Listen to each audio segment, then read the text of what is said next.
We're good? All right. Hi. Two things before we get started. I'm not feeling great today. Two, I realize I am the thing between you and lunch. So we're going to do this. Let's start back here. My talk is about cognitive bias during incident response, fallacies, and problems that you introduce unknowingly. My name is Dru Streicher. I'm from Cleveland. So hello, Cleveland. These amps go to 11. All right. I'm a security analyst for Sherwin-Williams. My main job description is I find bad things in logs. I am an advocate for open source, and I don't use the term Linux hippie. I use the term open source punk rocker because it's more middle finger. I collect vinyl records and other antiquated technology. So let's talk about what cognitive bias is. This is the Wikipedia definition. It's got lots of really nice fancy words in there, and I think it's a really good definition. But what cognitive bias really is are fallacies and things that you introduce without knowing them. You know, most people go into a situation and they make a judgment on something, but what they're not accounting for is the influences and streams of data and things that go into that judgment. And if you don't understand that and you don't recognize that some of that can be biased, it clouds your judgment and your thinking. This is especially problematic when you're dealing with an incident response where stakes are high and it's stressful and there's a lot going on. So Wikipedia has, and I think there's people who study this, they have a list of like, I want to say it's like 30 to 40 actual defined cognitive biased things, and there are things like confirmation bias and influential bias. So these are actually like defined and laid out. So I've decided to make my own because why wouldn't you do that? So the first one that I came up with is what I call prepper bias, and I like these shows where like the guys they like dig out a hole in their garage and they've got like 6 months of food and ammunition and they're going to survive the army apocalypse. And like the zombies will come and they'll be okay. And what I think is interesting about this is it creates a self-repeating cycle that at some point, if you don't, like you have all this because you want to be prepared, and if nothing happens, you look pretty silly. So you kind of are looking for something to happen. You kind of secretly want that. And so, in our example, we've got 6 months of food, 50 gallons of water, 20,000 rounds of ammo, and a gold bar buried in my backyard. This is going to look pretty silly if nothing happens, right? So when we look at that in a security context, we do the same thing on a lot of our security programs. We have a staff, we've got 50 tools, we've got all this thing, and if nothing happens, we're going to look pretty silly. How are we going to explain to the C-level, like, yeah, you just spent $1 million in budget last year and nothing happened? And it's always the question of return on investment, and you're trying to prove a falsehood. You're trying to prove that nothing happened, which is really hard to do. And you're also showing value if nothing happens, which is very problematic. So how this kind of plays into incident response is if you go looking for bad things, you're going to find them. And if you look at logs all day, you are kind of going to be a little happy when you find things. And that's a little strange reaction because you're looking at something that's very bad, something that's very impactful to the company and your job. But there is a certain amount of joy because you've literally been looking at logs for days and something comes up and you're like, yay, my job has meaning. It's not pointless. I'm not just pushing that rock up the hill. But that doesn't necessarily mean that the sky is falling, and that doesn't mean that every single thing that you see is bad. I think the main thing about incident response is that you want to remain critical, and you want to look at the data in front of you, and you want to remain calm. what I'm going to do in this talk is kind of lay out 3 bias that I see, what they are, and then later in the talk we're going to go back and say, how can we fix these? So the second one is called Gestalt. I have a degree in art history, which is completely useless. But I know words like Gestalt, and Gestalt is an idea that if you put 4 squares next to each other and you put them in close enough proximity that your eye will be tricked into believing that they are one square. And this is a very interesting thing that happens within incident response. I know that I have caught myself doing this, and I've caught others doing it. So a little story, because everyone likes stories. I've worked with, at Sherwin-Williams, we have something called the Professional Apprentice Association. And what these are is they're college kids that come in, and we teach them everything we can.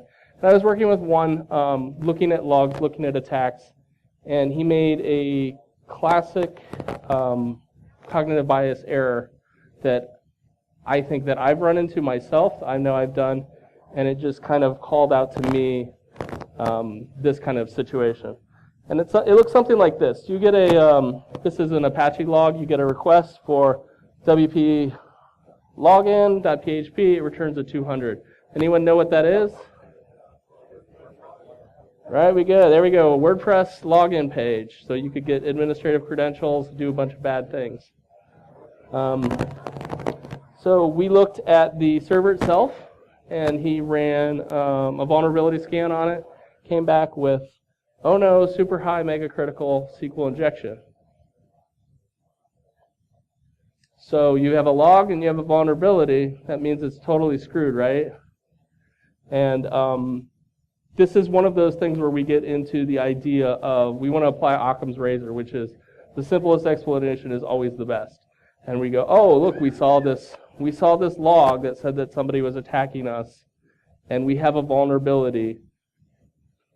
Let's put those squares really close together so they make one big square that shows that we have had compromise. And Occam's razor is an interesting problem, but there's also something that exists in the medical community called Hickman's dictum, and I really like this. And it states that patients can have as many diseases as they damn well want. And this is awesome for vulnerability, because what we want to do is we want to apply this idea of the simplest explanation is always the best. But you can have a WordPress that has SQL injection. You can have multiple vulnerabilities, but that doesn't mean that that equals a compromise. So what I stress to a lot of these young college students is these 2 questions are what you're trying to answer, which is this server vulnerable to this particular attack that you are seeing, and was this attack successful? Another thing, that there is a difference between having a vulnerability and having an exploitable vulnerability. If I have conditions that exist for a certain vulnerability to take place, but I have compensating controls, or I have administered something in a manner that cannot be exploitable, then it's not really a concern. So this is my 3rd bias example, and I could probably come up with a bunch of these if I really wanted to, but you know, I'm sure you guys don't want to hear me ramble for hours. This is one I call the visibility problem, and I'm going to pick here a little bit on breaking SSL, and I wholeheartedly believe that you should break SSL in certain places, and I'm just using this as an example. And it goes something like this. Somebody talks to a vendor, somebody comes back from a convention, somebody reads a blog post and it says, you totally need to break SSL so that you can see your proxy logs. You have no idea the bad things that are going out of your logs. It's horrible. You're going to find all this bad stuff. You need to break it. You got to get that visibility. All right, stay with me. So we get about 1.5 million proxy events per hour. We're a pretty big company. 52% of those are HTTPS, means that we would have to break SSL to understand what is in the contents of those logs. 48% of those would be in the clear, which would be something that we could read no problem. And let's just say that we can look at 5 of these events per day. Now, if we break SSL, We can look at 5 of them a day.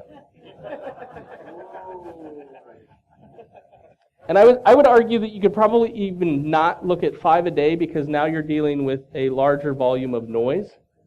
Whereas if you're looking at 48% of the traffic, and that's what you're looking at, if you add that other stuff in, it's just noise. So I would say that you're probably less efficient. So in this, we've talked about we're looking for visibility. We want to get the most out of our traffic and see what's going on our network. But you can actually lose visibility by taking this approach. The other thing is don't confuse resources, because if you have a SOC of 5 people and they can only do that amount of work, that's the amount of work that they can do.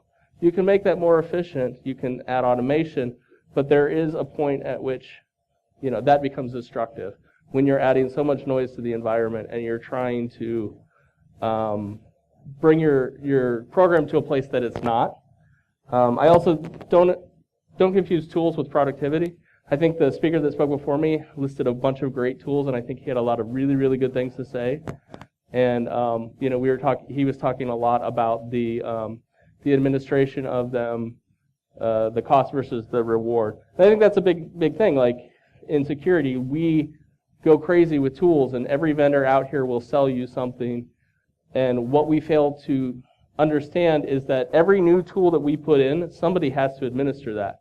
So if you have a staff of 5 people, that means that you're going to have to administer that tool, which means that you have a staff of 4 people.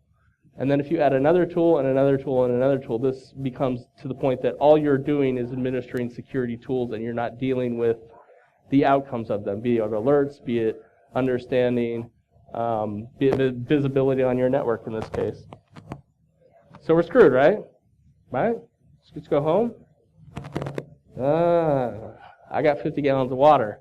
So what I think the biggest takeaway from this should be that there are things that you do that are illogical that you don't realize that you're doing. So to combat those, we need to employ certain techniques. And the big thing is just understanding that there are bias. So if I have looked at 1,000 SQL injections in the last week, going into the next SQL injection, I'm going to have that bias.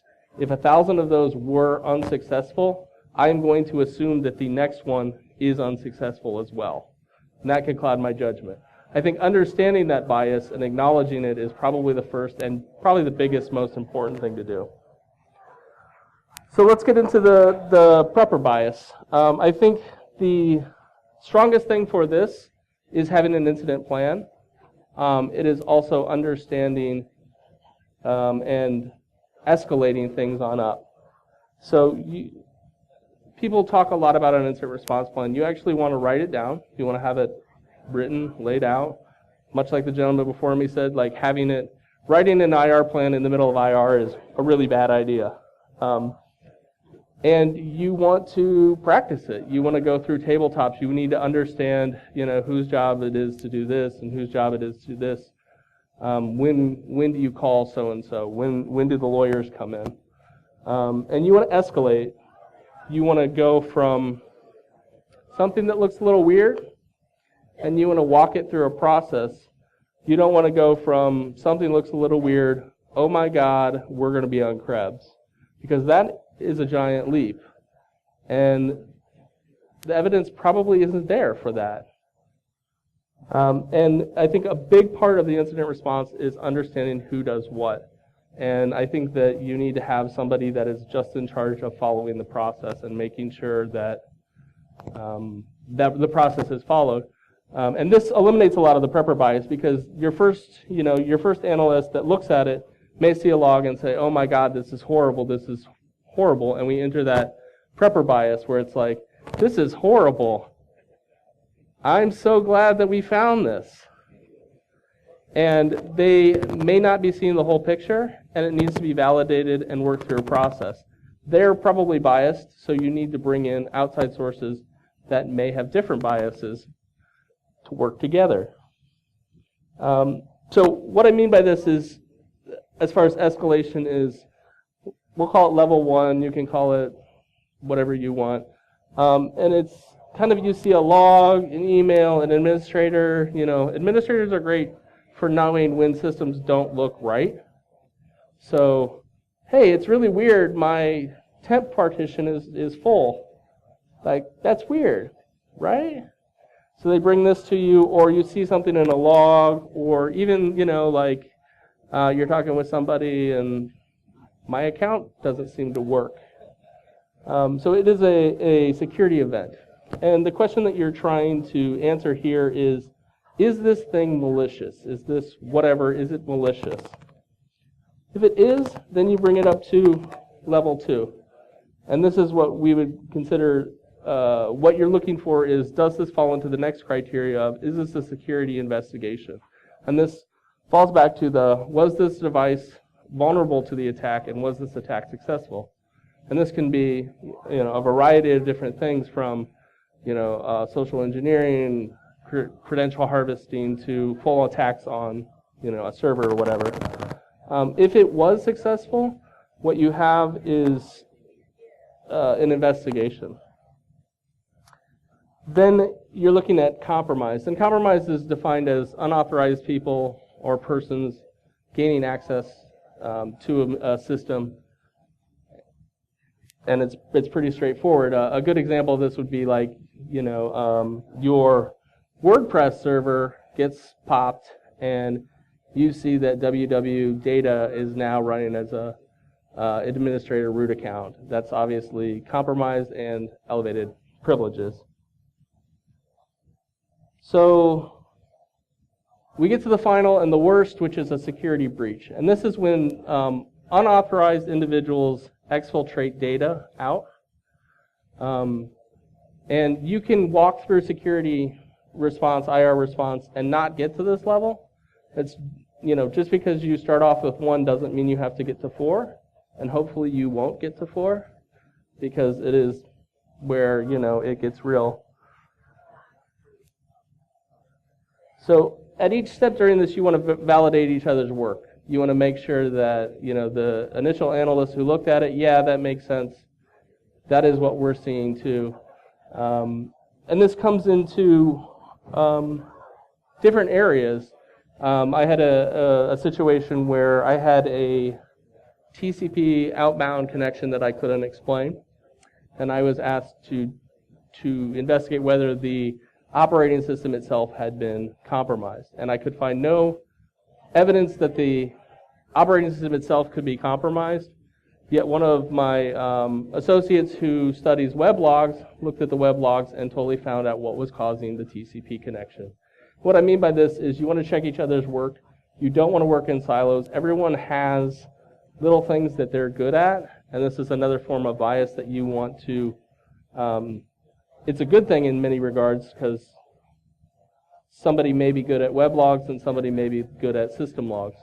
That's definitely something you want to use to your advantage, and let the subject matter be the experts. When you have somebody that is really good at weblogs, don't try and reinvent the wheel, just let them do it.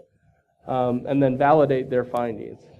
Make sure that it makes sense, that it seems logical, and that the data is there to provide support to it. Because ultimately the data is the most important thing. The data does not lie.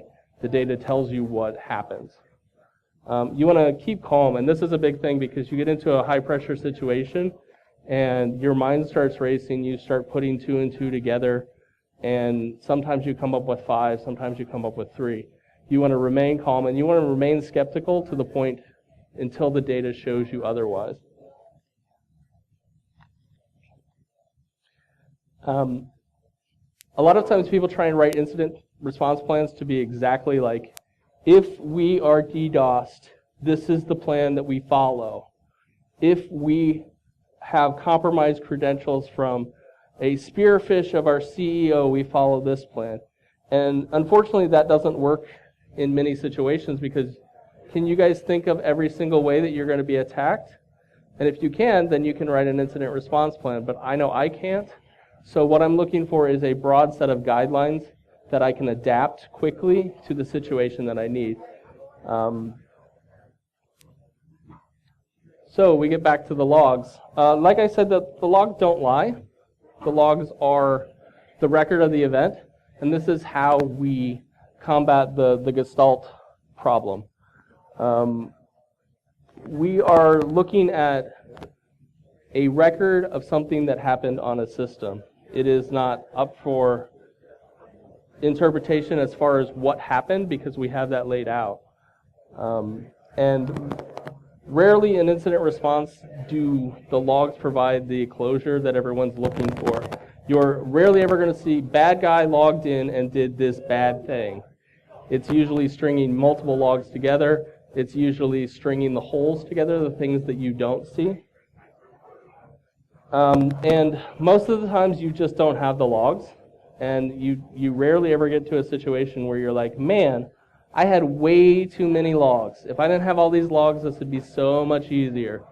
Usually what you have is a situation where I can prove A, I can prove B, and then D happens, and I don't know what happened in C. I don't know what happened in E. And then we get into the visibility problem. So when do we decrypt SSL to get that good visibility on our network? And I think it starts off with what do you have available? And be honest, like if you have 5 guys in your security department, you guys can do the work of 5 guys. If you have 10 people in your security department, that's the amount of work that you can do. And if you're only able to do a very, very little, do it, but recognize that that's all you can do, and make sure that it's the best thing that you can do. And we throw around this term risk-based assessment, risk-based management, and I think this is a great place where that comes into play. If all you can look at is 5 events, make sure they are the most 5 important events within your environment.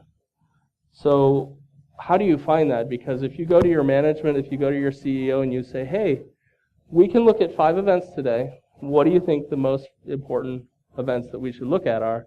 You're going to get deer in the headlights. And they're going to be like, security, bad things, go, synergies, PowerPoint, give me a pie chart, I don't know. So a lot of it is, what is the worst thing for your company? Is it, a full-scale breach? Is it, a loss of PII? Is it the fact that your industrial formulations are now in China being sold for $2 less than you made it? Do you not want to see your CEO making the perp walk? Like whatever that thing is, find out what that is. And people may not know. You may not be able to tell. You may not be able to go to your management and your CEO level and say, "Are you guys concerned about whale fishing?" They're not going to know what you're talking about. But if you say to them, "Would it be really bad if your credentials were used to transfer $1 million wire fund to the Ukraine?" They're probably going to understand that. And if that is a concern for them, then you can look for that kind of thing. And your worst case scenario, whatever that is probably the highest risk. There are fancy formulas and charts for calculating risk, but if you actually sit down and talk to the people who have to evaluate that thing, they're going to tell you what keeps them up at night. And that's probably the highest risk. And it also may or may not be the coolest in terms of security. I mean, I think everyone wants to work on, the latest, greatest new malware and reverse engineering and all of that, but something as simple as a bug that has been around for 10 years may be the thing that you're looking for. So figure out what that is, and then go stop it. It's pretty easy, right? That's really all I have. So long, and thanks for the tofu. Does anyone have any questions? Rude remarks? Awesome. Can we give a thanks to all the people that put this together? Because these guys are awesome, and they're giving up their Saturday to do this.